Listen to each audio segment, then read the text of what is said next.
Hi மக்களே, வணக்கம். எல்லோரும் என்ன பண்ணுறீங்க? ஒய்ஃபுக்கு வேறு உடம்பு சரியில்லை. சரி, அதனால் மாதுளை வந்துச்சு உரிச்சு ஜூஸுக்கு போட்டு கொடுக்கலான்னு சொல்லிட்டு நான் ரெடி பண்ணிட்டேன். சாப்பிட முடியலன்னு சொன்னாங்க. சரி, ஜூஸ் போட்டு கொடுத்துடலான்னு எடுத்து ரெடி பண்ணுறேன். கொஞ்சம் வேலையெல்லாம் தெரிஞ்ச வேலையெல்லாம் நம்ம செஞ்சிடலான்னு சொல்லிட்டு தான் நம்ம கொஞ்சம் வேலையெல்லாம் செய்கிறேன்.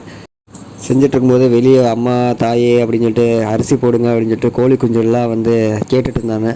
சரி, அவங்களுக்கு கோழி குஞ்சுகளுக்கெல்லாம் அரிசி தீவனம்லாம் போட்டாச்சு.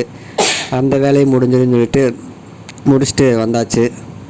அப்புறம் இதுக்கு இடையில் பார்த்தீங்கன்னா வேலைக்கு வேறு கிளம்பணும். டைம் ஆச்சுன்னு நினச்சிட்டு அப்படி உரிச்சு அரைச்சி முடிச்சு பாருங்கள். இவ்வளோ தான் கப்பில் வந்துச்சு. போய் ஜூஸை போட்டு கொண்டு வந்து கொடுத்துட்டேன். அப்புறம் பார்த்தீங்கன்னா சாப்பாடு காடை கிரேவி வச்சு உருளைக்கிழங்கு போட்டு எல்லாம் செஞ்சு சாப்பிட கொண்டாச்சு.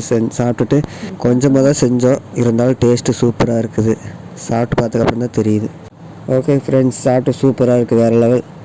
நெக்ஸ்ட்டு நம்மளோட சேனலை சப்ஸ்கிரைப் பண்ணாமல் சப்ஸ்கிரைப் பண்ணிடுங்க, லைக் பண்ணுங்கள். நெக்ஸ்ட்டு வீடியோவில் பார்க்கலாம். பாய்.